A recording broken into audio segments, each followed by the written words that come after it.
And now, it's time for another Dice Tower review with Ryan Metzler.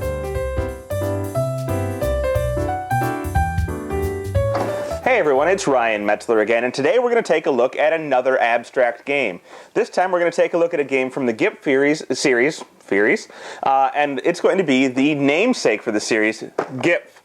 This is a two-player abstract in which players are trying to capture their own pieces as well as their opponent's pieces, and when you capture your own pieces, you get them back. When you capture your opponent's pieces, they're removed from the game.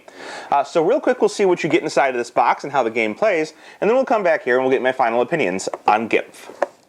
So here you can see Gipf set up. Now this is set up for the basic game, and there's a regular game as well, which adds some more pieces, but really is the same game. So I'm going to cover the basic and then just tell you what the regular game is. Now as you can see here, each player is set up on this board with some pieces. There are 3 pieces on the board for each player, and these are predefined starting spots.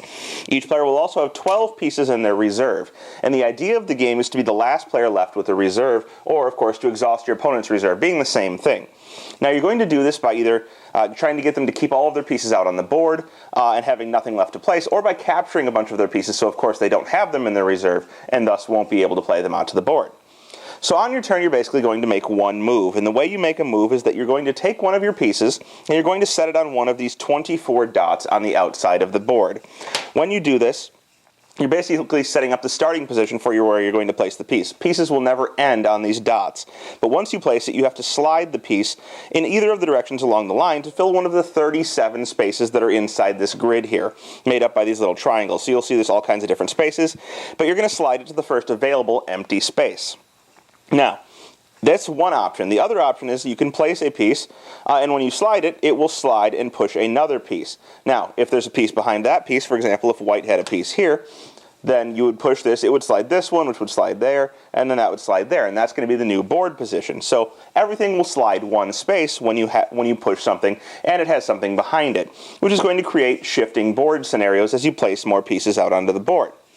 Now the idea behind this is that you're trying to make rows of 4 pieces of either color, but in particular 4 pieces of your own color, because that's going to allow you to remove them from the board and take them back into your reserve.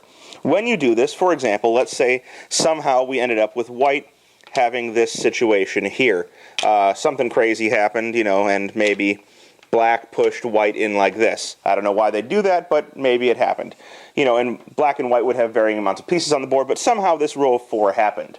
Once this happens, no matter who caused it to happen, white has to remove these pieces from the board, and all pieces that are an extension of that line. So they have to remove these four whites, but they're also going to remove this black, and this white. So they'll get 5 whites back to the reserve, and they're going to capture 2 of black's pieces.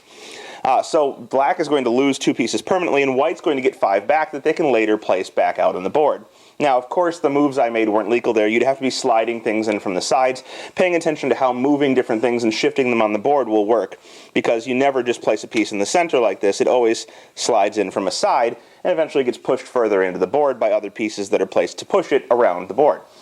But basically, if it ends up just being a row of 4 like this, you're going to just take those 4 pieces off, you get them back, nothing great was accomplished there, and really that's not the goal of the game. The goal of the game is not to get your own pieces back, but to set up scenarios where you can take some of your opponent's pieces, like this one, like I showed you earlier, 4 in a row with an extension of more pieces, some of which belong to your opponents, so that you can remove those from the game, and they have less left in their reserve to play.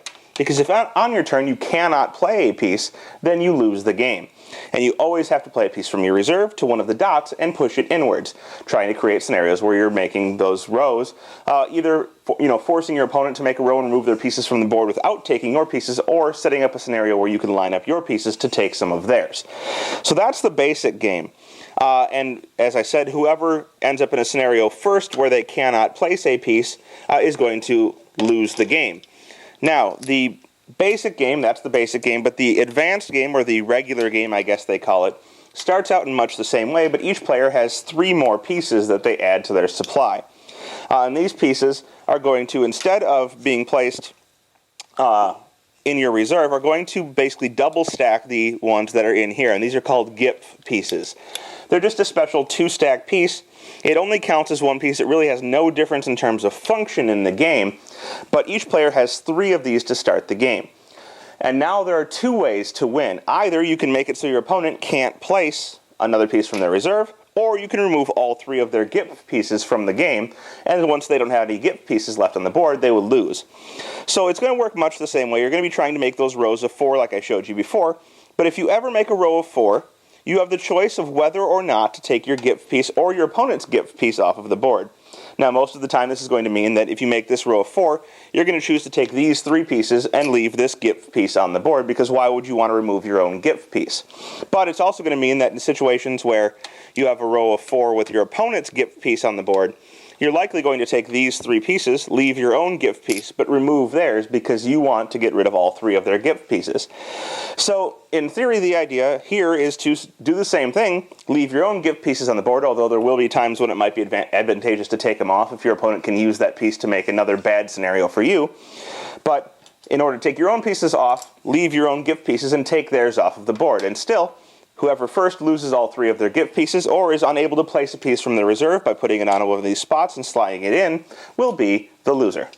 Well, there you have it. That is Gipf, a really good 2-player abstract. I really enjoy the way that the game works out, especially the kind of counterintuitive capturing mechanic. Granted, you don't usually call it capturing your own pieces. Like when you remove your own pieces from a board, you don't usually call it capturing. But the way it works in this game is when you make that line of 4, you're capturing your pieces back to your own reserve and maybe removing some of your opponent's pieces.